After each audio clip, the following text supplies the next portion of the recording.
बनारस भारत के उत्तरी इलाके में स्थित यह शहर माना जाता है कि भारत का सबसे पुराना शहर है और शायद पूरी दुनिया में भी ये शहर सबसे पुराने शहरों की लिस्ट में गिना जाता है। अब जाहिर है इतना पुराना शहर होने के नाते इसके पीछे कई ऐतिहासिक कहानियाँ जुड़ी होंगी और उसी इतिहास में एक हिस्सा आता है आध्यात्मिकता, स्पिरिचुअलिटी का। बनारस को आज के दिन स्पिरिचुअल कैपिटल ऑफ इंडिया कहा जाता है। तो हेलो जी, मेरा नाम निखिल है और आज हम और आप चलते हैं बनारस को थोड़ा करीब से देखने। तो आओ चलें।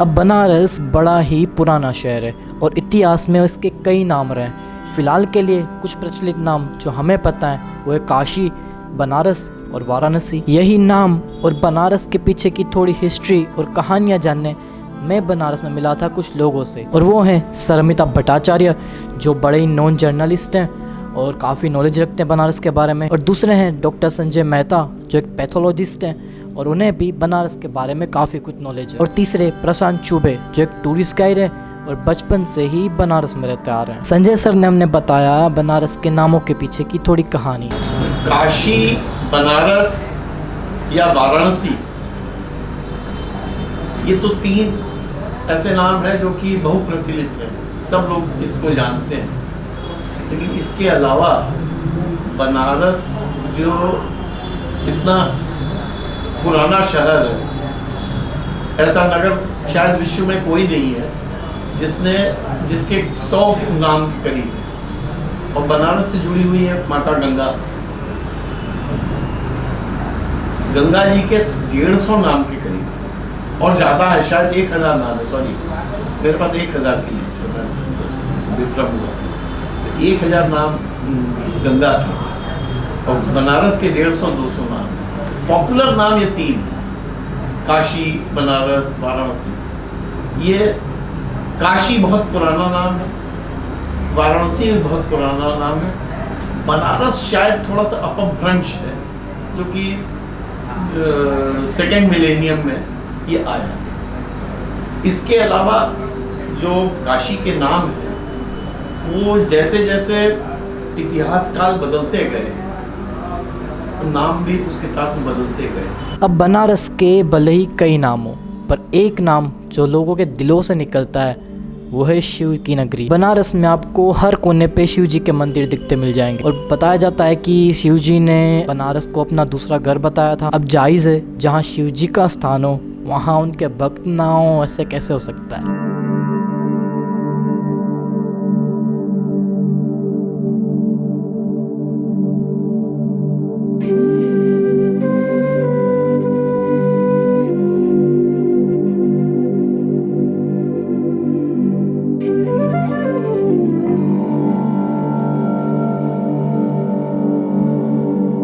अब बनारस में आपको हर रिलीजियस के लोग रहते मिल जाएंगे। बनारस से करीब 10 किलोमीटर दूर आया एक प्लेस जिसको सारनाथ के नाम से जाना जाता है। बताया जाता है कि गौतम बुद्धा वहां पे आए थे और उन्होंने अपने 5 शिष्यों को अपना पहला उपदेश दिया था और वहीं से बुद्धिज्म का इन्फ्लुएंस पूरी दुनिया में फैल गया।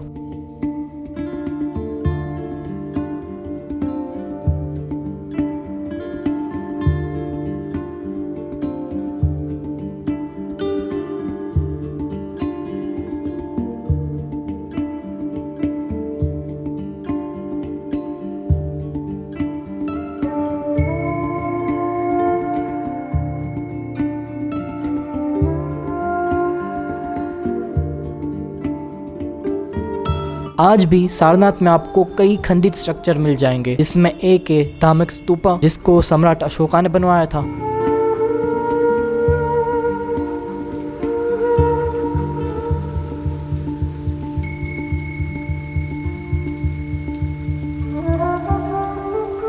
स्तूपा देख रहे हैं ना सर, ये है सारनाथ का बौद्ध स्तूप। इसी जगह पे बुद्धा ने 5 शिष्यों को बैठा करके पहला फर्स्ट sermon दिया था। जब उपदेश दिया तो यहाँ पे कोई इतना बड़ा स्तूप नहीं था। जब बुद्धा इस जगह पे आए थे, ये पूरा जंगल एरिया था। इस जंगल का नाम था ऋषि पतन मृगदाव। पहले यहाँ इस जंगल में ऋषि लोग साधना करते थे, चारों तरफ हिंदू लोग का जंगल। बुद्धा को प्लेस अच्छा लगा। बुद्धा ने छोटा सा स्तूपा बना करके 5 monk को बैठा करके पहला फर्स्ट स्पीचिंग दिया। स्तूपा को सम्राट अशोका ने बनाया। इस स्तूपा का हाइट 103 फीट है और डायमीटर 93 फीट है। ये 2300 साल पुराना। स्तूप के अंदर कोई गेट दरवाजा नहीं।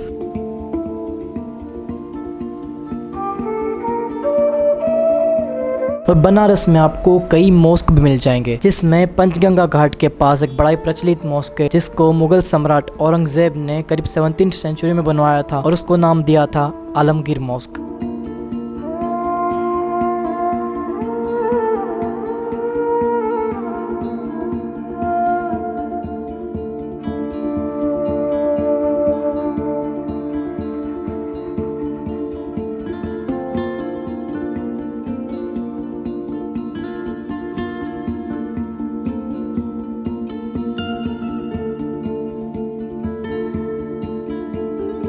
अब यहाँ पे आपके एक फ़ायदे की बात, आपका भाई है ना, सब ख्याल रखेगा आपका। फ़ायदे की बात ये है कि अगर आप सनराइज़ पर्सन हैं, अगर आपको सनराइज़ देखना पसंद है, तो आप सुबह जल्दी उठ के गंगा रिवर पे जाके वहाँ वो जो चप्पू वाली नाव होती है उसमें बैठ के सैर पे निकल जाएं। बोटिंग राइड करते करते सनराइज़ देखें।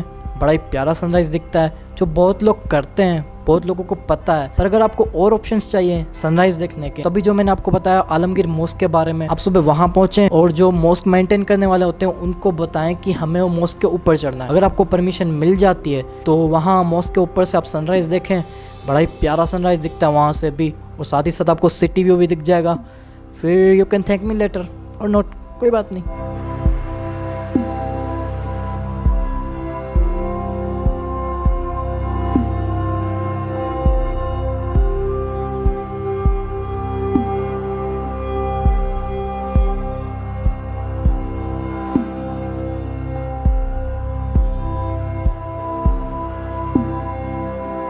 अगर हम बनारस के प्लेसेस के बारे में बात कर रहे हो और वहाँ के घाट्स, कैसे भूल सकते हैं, बनारस की जान है वहाँ के घाट्स। तो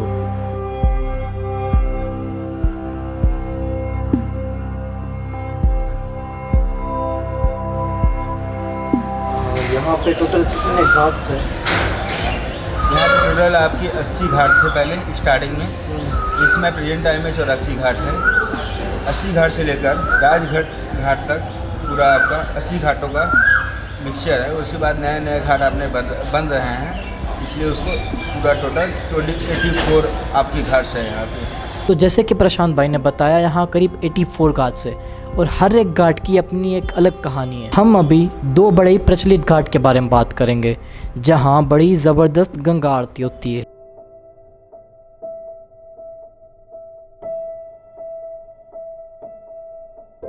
वैसे तो बनारस में कई घाट पे गंगा आरती होती है, पर सबसे भव्य आरती 2 घाट पे होती है, जिसमें से एक है दशाश्वमेध घाट और एक 80 घाट। 80 घाट पे लोग सुबह की आरती देखने पहुंचते हैं, जिसको सुबह बनारस भी कहा जाता है, जो करीब सुबह 5 बजे होती है, जब हल्का हल्का उजाला हो रहा होता है और आसमां अपना रंग नीले रंग में बदल रहा होता है। उस वक्त तो सुबह की आरती देखना अपनी आंखों के लिए एक ट्रीट है भाई।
और दशाश्वमेध की संध्या आरती की तो हम क्या ही बात करें। रोज हजारों की तादाद में लोग आते हैं वहाँ वो संध्या आरती देखने, और आरती शुरू होने के आधा एक घंटा पहले ही लोग अपनी वहाँ जगह बनाना शुरू कर देते हैं ताकि वो अच्छे से आरती देख पाए, क्योंकि एक बार अगर वहाँ आरती शुरू हो गई फिर वहाँ अपनी जगह बनाना बड़ा ही मशक्कत वाला काम है भाई। मन पावन हो गंगा में डूबे नहाए, मन रावण जो लहरों में तूने बहाए, जो चला गया वो लौट के फिर ना आए, तेरा कर्म ही है जो संग तेरे ही जाए।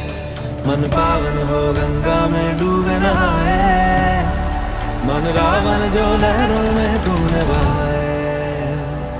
हर हर गंगे हर हर गंगे हर हर गंगे गंगे हर हर गंगे हर हर गंगे हर हर गंगे गंगे हर हर गंगे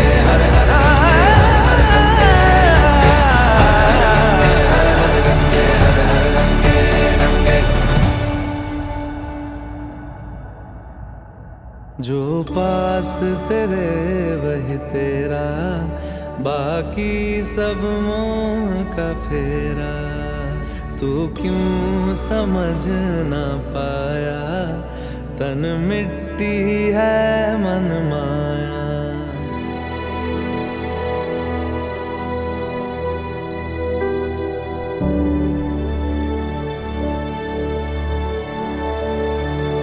ये तो हमने बात की घाट पे होने वाली आरती के बारे में, पर लोगों को माँ गंगा तक पहुँचाने का जरिया है ये घाट्स। लोगों की आस्था का विश्वास है ये घाट्स। किसी के 2 पल की रोटी का सहारा ये घाट, तो किसी की शामों का आसरा है ये घाट। ये घाट्स बनारस की जान है ये घाट्स।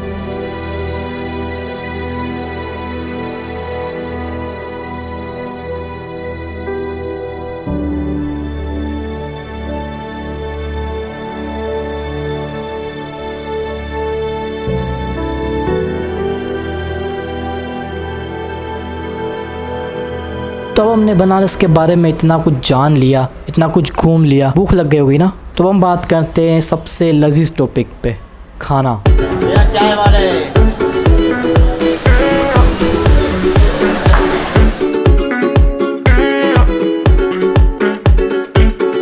बनारस की खाने में एक चीज़ जो बड़ी फेमस है, जो शायद सबको पता होगी, बनारसी पान। मैं बनारस में करीब 2 हफ्ते था और उन 2 हफ्तों में मैंने सिर्फ एक ही बार बनारस का पान ट्राई किया। That's it.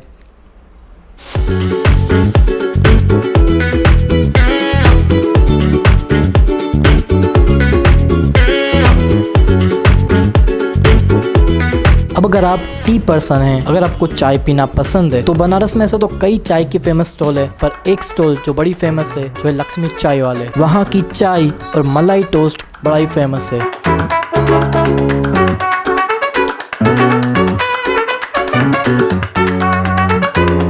अब मैं तो चाय नहीं पीता, पर मेरे साथ कुछ लोग थे, उन्होंने वहाँ चाय पी और हमने ट्राई किया मलाई टोस्ट।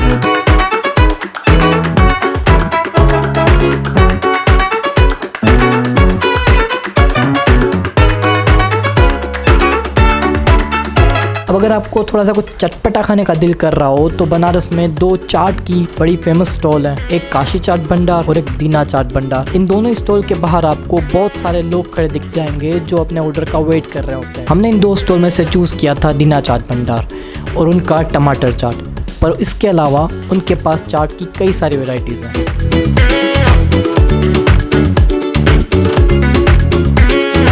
और अब अगर आपका ये तीखा और चटपटा खा के दिल भर गया हो और कुछ मीठा खाने का दिल करे तो बनारस की लस्सी।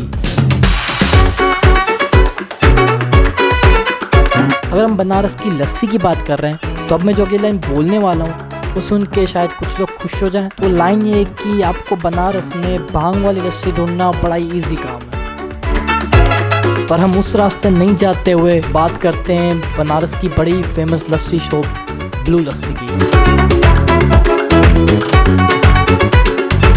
ब्लू लस्सी एक शॉप का नाम है और जहाँ जाते ही आपको बड़ी कूल वाइब्स आने लगेंगी, क्योंकि उस शॉप की पूरी दीवारों पे लोगों की पासपोर्ट साइज की फोटोज लगी हैं और वो सारी फोटोज उन लोगों की हैं जिन्होंने कभी इस शॉप पे लस्सी ट्राई की होगी। और अगर आप जाओ वहाँ लस्सी ट्राई करने तो आप भी लगा सकते हो अपनी फोटो। अब ये तो हमने बात की इस शॉप की कूल वाइब्स के बारे में। अगर हम बात करें वहाँ मिलने वाली लस्सी के बारे में, तो नहीं तो उनके पास 50 वेराइटीज होंगी लस्सी की, और हर एक लस्सी वो बड़ा ही खूबसूरत तरीके से प्रेजेंट करके देते हैं। तो if you are going to Banaras then you should try blue लस्सी।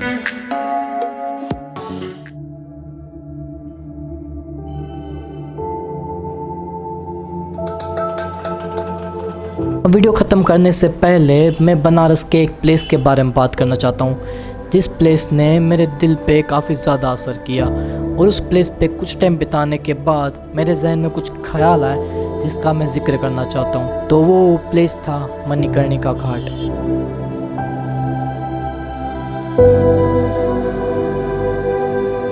मणिकर्णिका घाट पे लोगों के अंतिम संस्कार होते हैं। यहाँ हर वक्त आपको लोगों की चिताएं जलती दिख जाएंगी, और हर 15-20 मिनट में एक नई बॉडी अंतिम संस्कार के लिए लाई जाती है। ये सब मंजर देख के मुझे ये ख्याल आया कि एक ना एक दिन हमें भी इस दुनिया से ऐसे ही चले जाना है, और वो कब कैसे होगा हमें कुछ पता नहीं है। तो क्यों ना हमारी जो ज़िंदगी में कुछ ख्वाहिशें हैं, उन ख्वाहिशों को एटलीस्ट हम पूरा करने की कोशिश ज़रूर करें। अब जायज़ है हमारी शायद ज़िंदगी में बहुत सारी ख्वाहिशें हो सकती है जो हम शायद सारी पूरी ना कर पाएँ, पर जितनी हमसे हो सकती हैं उतनी पूरी करने की कोशिश ज़रूर करें। क्योंकि जब हम उस ख्वाहिशों को हकीकत में बदलते देखते हैं, तब उस पल की जो खुशी होती है शायद हमें तब पता चलता है कि इस खुशी के लिए ही हम इस ज़िंदगी के सफ़र पर निकले थे। और मैंने बहुत बार अपनी वीडियो में पहले बोला है कि हैप्पीनेस इज़ व्हाट मैटर्स।